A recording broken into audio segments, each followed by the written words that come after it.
example, if I had to choose between Nazis killing Jews and bullfighting, I'm going to pick bullfighting every time, right? Yeah. So if I had to, we're talking about factory farming, we'll call that a solid over 50%, I guess. So we'll call it a 6. Oh, that's really good. Yeah. I'm the same with the same with bullfighting or torturing animals for no fucking reason. Like these people who, there's people who fucking do it get off on it and then send the videos around. Those people are fucking scum. I think most right-minded people think that, right? Yeah, absolutely. It takes a mental sickness to torture anything, whether human or animal, to torture something for torture's sake, to enjoy watching something suffer just for the suffering's sake is a sick-minded thing. Yeah. Okay. Well, we're pretty much on the same page. So now there's going to be 2 horns to the argument I'm going to give, right? So the first thing I'm going to find, when you engage with what you're doing, there's going to be some reasoning behind it. So you're going to say, well, maybe what I'm doing is different, or maybe what I'm doing doesn't cause harm. And then the other things your motivation for what you do that for. So, so I believe you're a hunter and you like fish and trap and stuff. Is that right? Yeah, correct. Yeah. So trapping is my big thing. I dabble in hunting and I dabble in fishing, but trapping is my big thing. Yeah. That makes sense. So if you could look at me and say well, what's my motivation for doing this? Is it? I don't want to use the word necessity because it's better to use the word having good reasons for doing something. Right. So the reason I trap, I make money on it, but not much, right? Yeah. I mean, I'm not in the red, I'm in the black, but it's $200-$300. I mean, it's nothing, right? Mm-hmm. I mean, I could go out and sell some used car parts and make more money. I mean, looking at my hourly rate, it's I'm getting paid pennies per hour. So I do make money, but that's not really a motivation for it. Mm-hmm. But the big thing that I get from it is food. I mean, I trap a lot of beaver, and because I'm making money, albeit not much, it's essentially free food, or even food that's I'm paying myself to make. And I get, an average beaver might weigh 40 pounds live weight, 20 pounds on the carcass, and trap a dozen of them. That's over 200 pounds of free food. Yeah. And it's, it's good, organic. It's not factory farmed, obviously. It's not crap meat. It's delicious. Yeah. Well, 200 pounds of food for feeding 5 kids, that goes a long ways. Yeah. Okay. So, I mean, can you describe the process when you trap them? Do they suffer or are they dying instantly? Do you think? So it depends. It depends on the trap I use. I don't know how familiar you are with it. There's a trap called a conibear trap. It's basically 2 metal squares with a big spring, and they close down on the animal's neck, and that's pretty much an instant death. The goal is to break its neck. Yeah. And clamp down on its throat. Obviously, it doesn't always happen like that 100% of the time, but I've never come up on one that's alive, I mean, even if they don't die instantly, it's within a few minutes. Yeah. And then the other way I do it is with foothold traps, and then they're on what's called a drowner set. It's got a chain with a little one-way lock and sends them down. When they get trapped, they naturally want to jump back into the water, and they go underwater. They can't come back up. And again, that takes... So technically, beavers don't actually drown. They hold their breath until they die. I don't know. I mean, obviously, neither one is better. Neither one's better than the other, obviously, but we call it a drowning set. Technically, they don't actually drown. But anyways, that process takes 5 minutes, maybe at the most. Okay. Can you just give me a second? A friend of mine wants to jump. He just wants to listen in. Yeah, absolutely. Oh, yeah.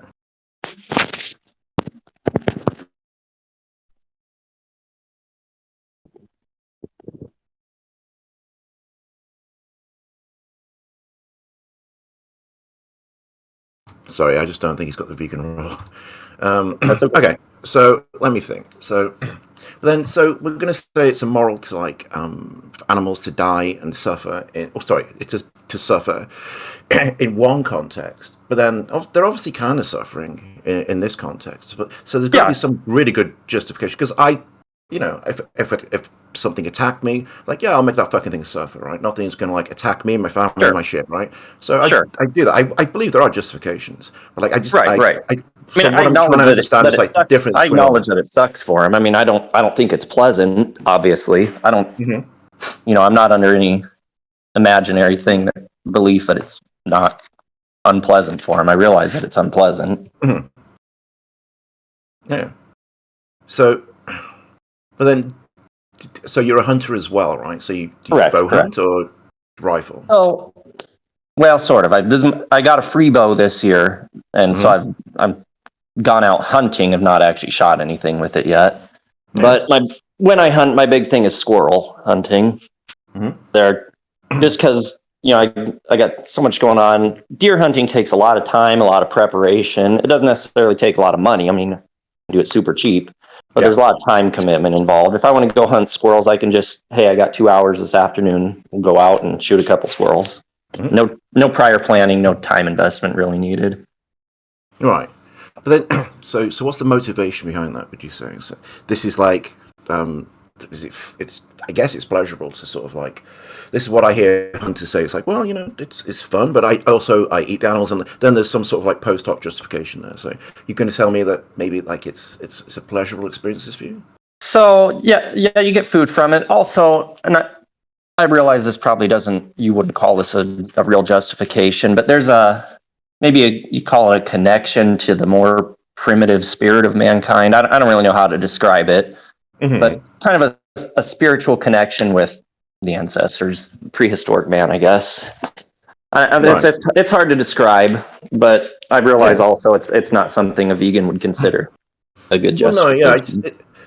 Yeah. It seems to me if like if what I'm valuing is like the suffering of animals, like, and Correct. in one context, like with the bullfighting and things, I think that's kind of fucked up, and like the factory farming, that's kind of fucked up. I don't understand why I wouldn't like look at you and go, "Hey, that's kind of fucked up." Sure. So Mm-hmm. the best way I can describe it, you ever gone into the mountains, I know you don't live in the US, but there's not really mountains in the UK, but have you ever gone into the mountains and sat alone on top of a mountain, looked around, felt small, felt like a tiny little piece of something much bigger than yourself? It's, Mm-hmm. it's a, that's kind of sort of like that. It's a spiritual feeling. Maybe spiritual isn't the right word.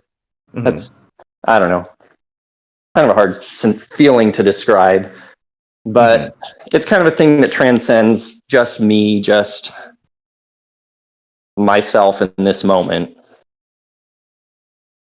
I don't know. It's not a good description. It's kind of a hard thing to describe without experiencing it. Yeah. Um, but yeah, it's really weird because like it doesn't really. I see if what you're valuing in one context is like saying, well, that's fucked up. Somebody's doing something for people getting pleasure from seeing an animal suffer. I don't understand when you're getting like pleasure from these things or some sort of gratification from these things and animals are suffering. It seems kind of hypocrisy to me. And what I would say is that maybe there's some other reason that you want to justify why you're doing it, because if that's the justification, I just see a contradiction in your Yeah, I got position. that. So it's not the animal's death that brings, I don't really want to use the word pleasure, but satisfaction, I guess. It's not the animal's death necessarily that brings the satisfaction. Mm-hmm. It's the experience of it, if that makes sense. I'm not really sure. No, I don't think. Could you elaborate? Well, let me think here. I'm trying to think of how I want to describe this. In the same sense that someone would watch a dog fight, I guess, and take Mm-hmm. pleasure in the experience of watching that somehow, Mm-hmm. except kind of the opposite, I guess. I don't really know how to describe it. Hmm. Let me think here. I want to put this. Hey, well, give me Go ahead. two Go ahead. seconds. I'll be right back. So have a Yeah, think go about ahead. it. Go ahead.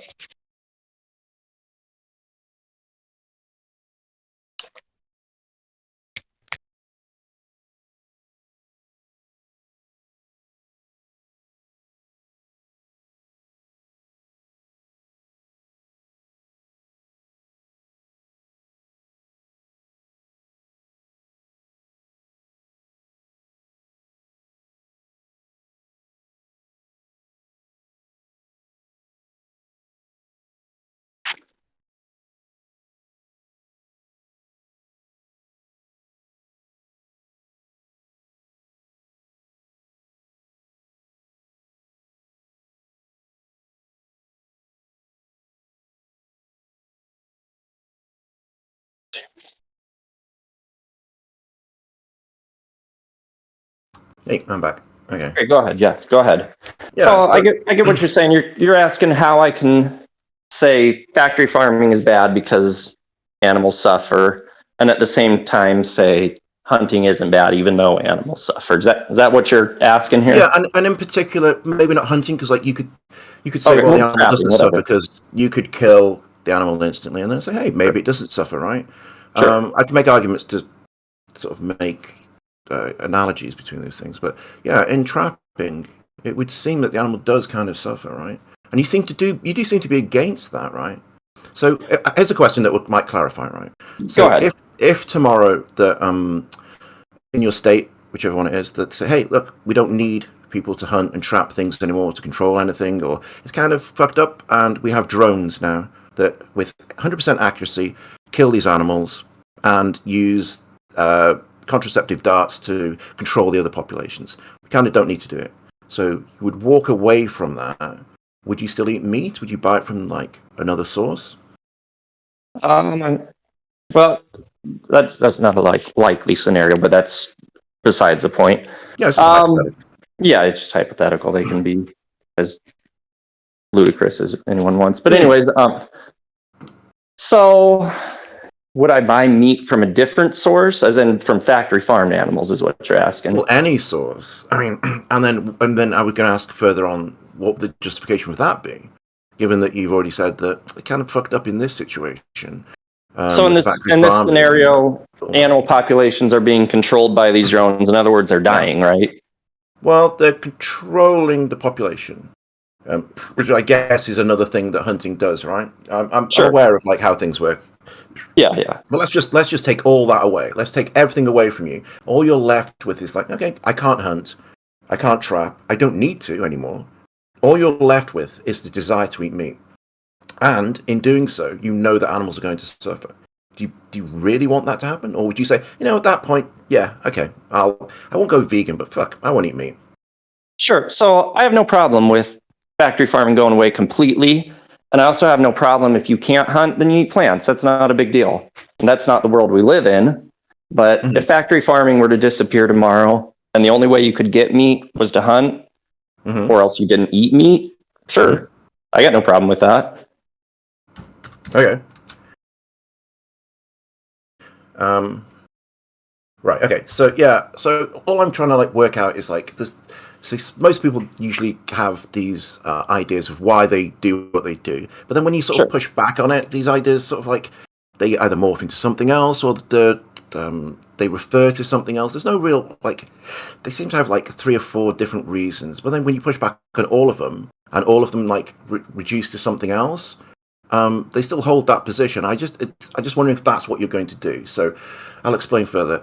Yeah, go ahead. So at the moment, it's like, okay, so there's money involved, right? So let's say, okay, you're a millionaire. Would you still do it? If I was a millionaire, would I do it? Yeah. Yeah, sure. I mean, I don't need the money now. I mean, I'm right. Okay. So that doesn't seem like a really important reason to you.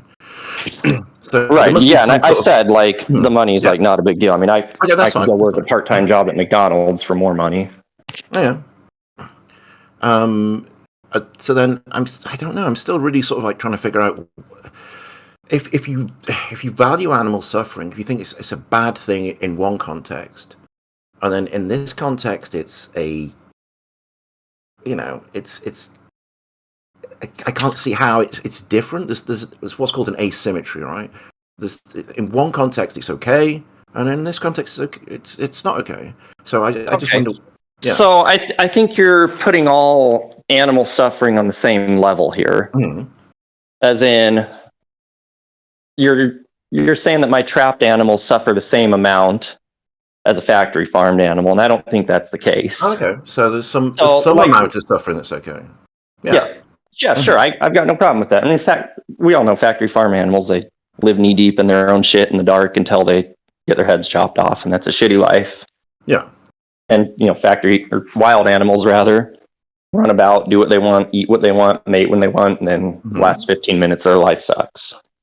And obviously those two aren't the same. So Yeah, I mean, I'm fine with a little bit of suffering, and an amount of suffering. You may not consider it a little bit, so we'll say an amount of suffering. Sure, I'm fine with that. Okay, but then so some amount of suffering is okay.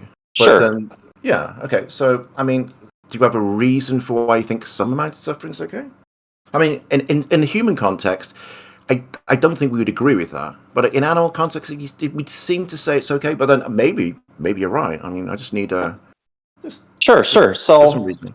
I get what you're saying here.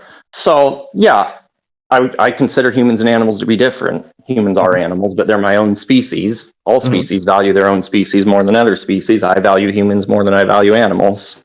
No, so do I.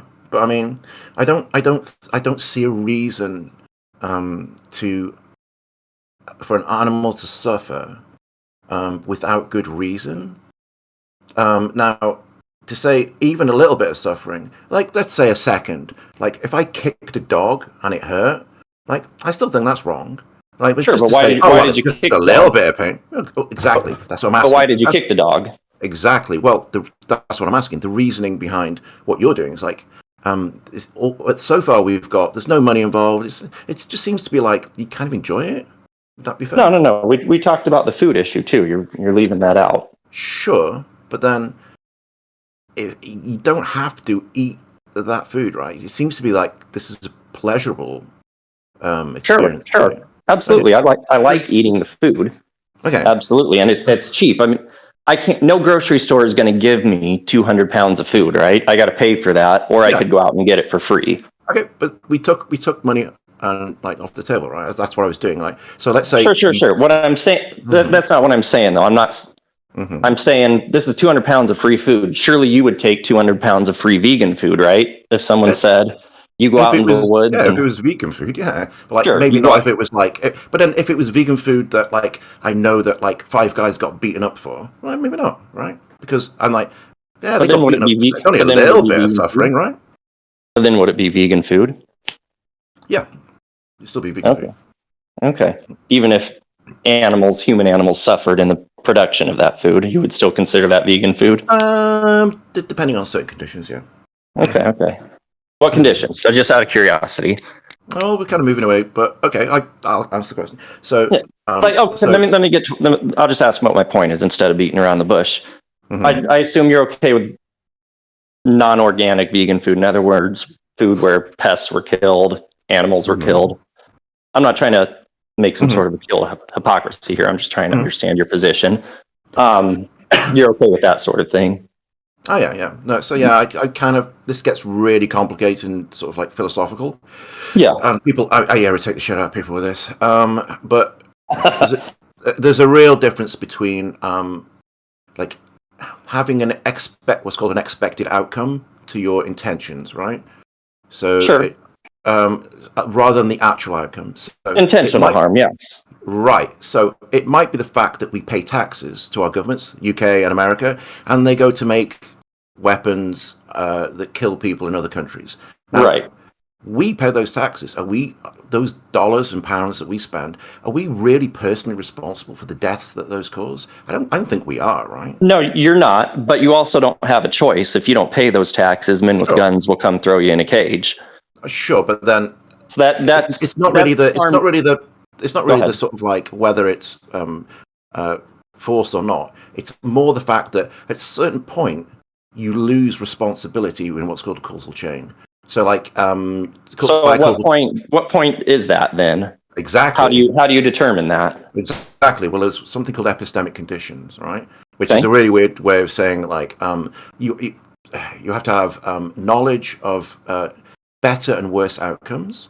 You have to know the effect of your actions and how they cascade out in the causal chain. But sure. I don't think we can have knowledge of that, and I don't think if you haven't got a really good idea of how you're like, I'll give you a hypothetical, okay? Because I love. Okay, go ahead. I got one too, and then I'll have to let you go within about 5 minutes here. Yeah, I know. Break time here. So let's say I want to do a really good act, so I give you my kidney because you're dying and you need a kidney. For a match, I give you my kidney. Then you go on and like you become like the next Ted Bundy or the next Hitler. Do I hold responsibility for what your actions are. Absolutely not, because you didn't know that was going to happen, right? It was in the future. Yeah. Even if it was in the past and you didn't know that I had already killed people, again, that's not your fault because you didn't know. Right. Yeah. Exactly. So we don't really sort of want to put the good and the bad, the right and the wrong on our actual actions, on the outcomes of our actions, just what we expect our actions to be, or we have a rational expectation of our actions. Because otherwise, if you do that, you're never going to find out. You're never going to have accidents don't exist and really weird things like that. Go on, sorry. No, so we talked about this the other day. I understand we're probably not going to agree, but I just want to get your take on it. The fossil fuel things. You would agree, I assume, that the use of fossil fuels harms animals, both directly and through environmental damage. So then would you agree that the unnecessary use of fossil fuels, if you know that what you're doing uses fossil fuels and it's going to cause harm to animals, and you don't need to do it, but you do it anyways, would you agree that that's immoral? When you say what I know, I mean, I don't. So well, if you use fossil fuels, you know that it causes harm to animals. Right, but then so there's a difference between an individual's action and a collective action. So sure. So some amount of fossil fuel use, even if it's unnecessary, is okay. Well, it's more like how do you assign blame? It's a real problem in philosophy. So like collectives don't have agency or intention; they sort of act. So it's a real problem for vegans as well, and I can probably explain why later when we talk again. But like you would have to say either the individual doesn't have any responsibility. You can opt out of these systems of things. Like I can opt out of like maybe using fossil fuels if I wanted and protest it, and that's what veganism is. We opt out of these immoral systems and then we protest. But also, you could also say, well, everybody shares some percentage of the blame, and then you can sort of, it's called moral mitigation, and you can share it out between people. But it's kind of in the same way to do it. I don't really know the answer to how, if there's a billion people doing something immoral, how you share that blame out, or whether any individual is in fact to blame. I think the best thing to do is like try to smash the system, and that's your individual agency, your personal your moral responsibility. So I understand what you're saying. If I drive 500 miles on a vacation, whatever amount of fossil fuels that is, you don't know how much, you can't calculate out that's going to kill 3 fish or whatever. That's a really interesting. Actually, so you can't, but it's you have to see things like that, because otherwise individuals will not connect, and then you don't have enough people to change the system. Because the people change the system. So you have to actually see that. So this is why anti-vegans will be like, oh yeah, like vegans, like you say you've like saved like 10 animals this week. It's like, that's bullshit. It doesn't work like that. But yeah, you have to literally see it like that. I mean, it may not be actually true, but you do have to see it like that for enough people to wake up and change the system, or opt out of the system and protest it. So I'll have to let you go here in a couple of minutes, but here's kind of my thing is trapping beavers causes harm. Right?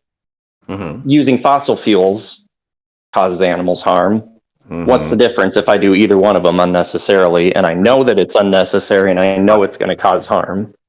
Because you're looking at actual outcomes rather than like your personal responsibility. You're in direct. So, but isn't it my direct responsibility to not do things that cause harm? If I know it causes harm, direct responsibility to not do it.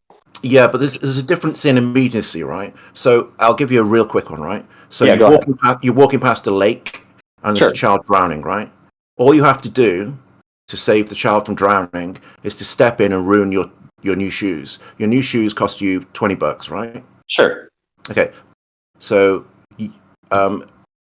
would you feel morally obligated to go in and save the child, right? Sure, absolutely. Okay. But then right now, you could give $20 to a charity that will put up mosquito nets and put wells in African countries. You can save 4 children. So are you now morally obligated to do that? And if so, what's the difference, right? I would say yes, actually. Okay, I would say, yeah. I mean, if something is wrong in the world, you have a sort of moral obligation to do something about it. That being said, you can't possibly, it's not feasible to, there's a million things wrong in the world. It's not feasible to fix all of them. You can only do so much. One person can only do so much. Yeah, and the things that we stand in direct causal relationship to, so the things that are literally happening in front of you, the immediacy of that, and how you have more power over the things directly in front of you, gives you more moral responsibility. So the fact that you are the direct and proximate cause of those animals dying gives you way more responsibility than it does somebody you not giving like $20 to African countries, right? Sure, and I understand that, but the way I view it is, it's my responsibility to make sure, they're not chewing their legs off. They're not well, I mean, hanging from a tree limb. They're not, that's how I view it, as my responsibility for their suffering, to not make sure it doesn't happen at all. Well, I mean, but you're the cause of it. Yes, I know that. You're the ultimate cause. So, like, all you have to do, like, you're talking about downstream things. Well, let's say you have a fence at the bottom of your garden, right? And you like shooting. You've got a target on there. And you like shooting through it, right? You like shooting target, right? Sure. But then there's a road at the bottom, right? And the kids walk past, and you're like, yeah, I shot a kid. Well, it wasn't my intention to shoot the kid. Maybe I'll put something up. It's like, it doesn't matter that I shoot through the fence. Like, it wasn't my intention. It was like, what you're doing is like, if you didn't shoot through the fence, if you didn't set the traps, like you wouldn't have this problem. You wouldn't have to say, well, I don't have to shoot through the legs. I'll kill them quickly. It's like, there's no, like, at some point you're going to have to say, well, this is the start of the domino that hits the other domino, hits another domino, the causal effect, right? And you are the cause of that animal dying, right? Where does this domino train lead with trapping, though? I mean, eventually it ends up the dead animal, right? It transverses through animal suffering, which we already agreed was kind of like not cool, right? It depends on the context. Yeah, but you didn't really give a reason. You have to reason why that it's okay in this context, right? Which I don't think you did, but...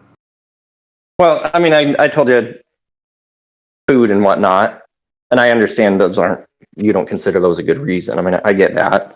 I get that we're going to disagree there. But then, yeah, okay. Well, okay, you got to go anyway, so... Yeah. Okay, buddy. Been good chatting to you. Okay. Yeah, good conversation. I realize we're probably never going to agree, but it's good to talk these things out. Well, we'll do it again, and I'll go through it another time, okay? Yeah, absolutely. All right, buddy. Peace out. Yep. Bye. Why do I keep getting on?